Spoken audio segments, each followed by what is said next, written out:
အမျိုးသမီးတွေကလေ B plan ဆိုတာကိုယ့်အတွက်ရှိတဲ့နော်ဘာကြောင့်လဲဆိုရင်ကျမတို့အမျိုးသားတွေကဘလောက်ပဲငွေကြေးရှာဖွေပေးပါစေကျမတို့အတွက်ကိုအတွက်ကျမတို့ B plan ရှိတဲ့တယ်။ဘာလို့ဆိုအမျိုးမျိုးကကျမတို့ဒီအမျိုးသားတွေကဘလောက်ပဲရှာပေးနေကျမတို့ကျမ်းမာရေးအမျိုးမျိုးရှုထောင့်အမျိုးမျိုးကနေကျမတို့တွေးကြည့်လို့ရတယ်။အဲ့ဒီအတွက်ကိုရက်တည်ဖို့အတွက်ကျမတို့ကငွေကြေးရှာနိုင်တဲ့လုပ်ငန်းတစ်ခုပေါ်မှာကျမတို့ရက်တည်နေဖို့လိုအပ်တယ်။အဲ့တော့ကျမတွေးမိလိုက်တဲ့အတွေးတစ်ခုကနေ့စဉ်နေ့တိုင်းအမျိုးသားရဲ့လုပ်ငန်းတွေကိုကျမကူပေးတယ်အဲ့ရနေပြီးတော့မှကျမကချက်ပြုတ်မိသားစုအရေးဒီအရေးတွေနဲ့လုံးချလဲနေရင်းနဲ့ကျမကိုပျောက်ဆုံးလာတယ်လို့ခံစားလာရတယ်အဲ့တော့ကျမကဘာရှိလဲကျမမှာဒီ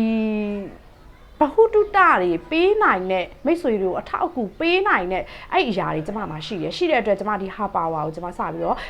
ဖန်တီးခဲ့တာပေါ့နော်အဲ့ဒီဖန်တီးမှုကဘာလဲဆိုရင်ကျမအခုခေတ်ကကျမတို့ social media ခေတ်အဲ့ဒီခေတ်ပေါ်မှာကျမတို့ကအဲ့ဒီလုပ်ငန်းတစ်ခုပေါ်မှာကျမတို့ဝင်ငွေတစ်ခုရအောင်လုပ်လို့ရတယ်ဆိုတာကျမလေ့လာကြည့်တဲ့အခါမှာကွက်ကိုကျမမြင်ရတယ်မြင်ရတော့ကျမအသက်အရွယ်နဲ့ကျမဆိုင်ဖွင့်မယ်ကျမဆိုင်တော့ဖွင့်မယ်ကျမအမေရှိတယ်သားသမီးအရေးရှိတယ်မျိုးသားရေးရှိအဲ့ဒီအတွက်ကျမဆိုင်မဖွင့်နိုင်ဘူးအဲ့တော့ကျမဘာကိုပြန်ရှာလိုက်လဲဆိုရင်ကျမရဲ့ဘဟုတုတတွေတွေ့အကြုံတွေကိုကျမဒီ